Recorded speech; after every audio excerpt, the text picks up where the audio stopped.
Welcome to AI Podcast. I'm Ethan, and today we're breaking down a new NeurIPS paper called WebThinker.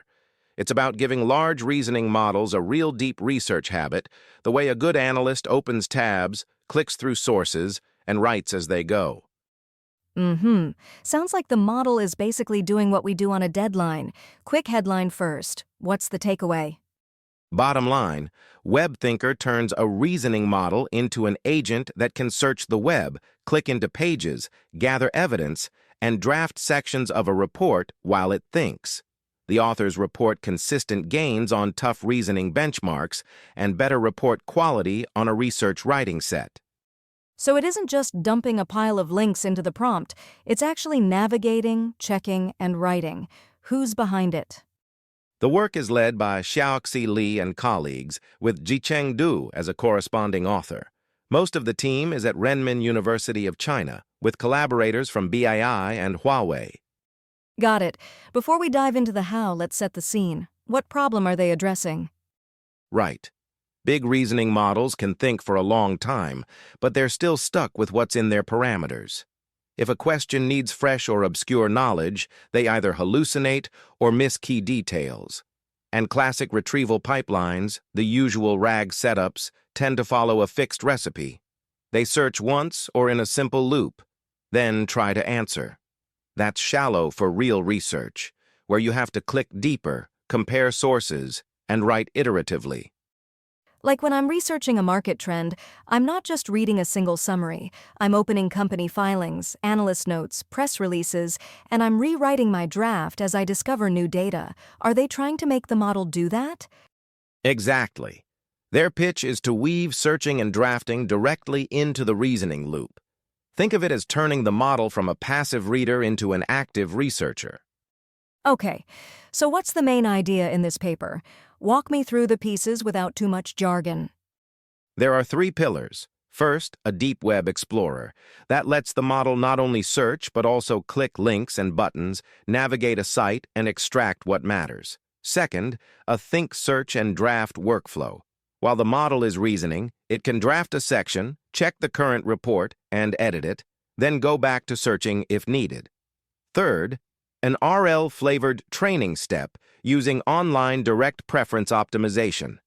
They generate lots of research trajectories and train the model to prefer the ones that are correct, concise, and economical with tool use. So the model learns not just to find facts, but to manage its own time and clicks. I like that. How do they justify that this would work? Their hypothesis is simple. If the model can call tools from within its chain of thought, it can notice its own knowledge gaps and fill them in. And if you reward behaviors that lead to accurate, well-grounded outputs with fewer wasted actions, the model will refine its search and writing strategies over time. Makes sense. Tell me more about the Deep Web Explorer. Is it just scraping or is there some decision-making? It's decision-making. The Explorer runs a small internal loop of its own. It decides whether to search again, click deeper, or stop and return what it found. In other words, the main model can delegate the drudge work of browsing to a sub-process that still reasons about which path looks promising. Like sending an intern to chase a lead, but the intern knows when to keep digging and when to come back. How about the drafting part? The model doesn't wait to write at the very end. As soon as it has enough for, say, a background section, it drafts that, checks the structure and citations, and edits. It keeps a memory of the pages it has explored, so the writing stays grounded in actual sources. And the RL training piece. Can you give me a plain language version? Sure. They run the system on lots of prompts, collect different research and writing trajectories, and then rank them. Paths that produce correct answers or better reports, with fewer unnecessary tool calls and clearer reasoning, get preferred. The model is then nudged toward those better habits and sampled again. It's an on-policy loop, so it keeps improving the behaviors it actually uses. Nice. What did they test it on? Two kinds of evaluations. First, hard reasoning benchmarks like Gaia, WebWalker QA, HLE, and GPQA. Those stress long-horizon reasoning and real web traversal. Second, an open-ended research report task known as GLAIVE, which grades things like completeness and factual grounding. And how did it do without drowning us in numbers? In short, it beat strong open baselines that already mix search with reasoning, and it showed clear gains where clicking and multi-hop browsing really matter. On the report-writing task, their model's drafts scored better on average than a couple of well-known proprietary deep research systems in their comparison set. That's a bold claim, but as long as we're staying faithful to the paper, the phrasing is they report better averages on that set. How do they measure quality, humans or models? They use large models as judges for both the QA answers and the report evaluations, with a mix of widely used judge models. It's a practical approach, but it comes with caveats. Right. Model as judge can drift. If the judge changes, scores can shift. Did they do any ablation so we know what parts matter? Yes, removing the Deep Web Explorer hurts both problem-solving and report quality. Turning off link clicking so you can't go deeper on a site also hurts. And if you remove the autonomous drafting and the check and edit steps, the reports get less coherent. The online preference training gives a modest but consistent boost, especially on the tougher reasoning tasks. Let's sanity check the setup. What backbones did they use, and what tools power the browsing? They report versions built on open reasoning backbones like QWQ and DeepSeek R1. For search, the project supports engines like Google's Serper now, and earlier versions used Bing with a crawler to handle modern pages. The code is public, and they include example outputs for side-by-side comparisons. That's helpful for reproducibility, but the web is, well, the web. Pages change. Any risks the authors acknowledge? A few. First, volatility. Search rankings shift, pages get updated, so replicating exact runs may require cached snapshots. Second, the evaluation relies partly on model judges, which introduces bias and variance. Third, the system is text-only right now, with a limited set of tools.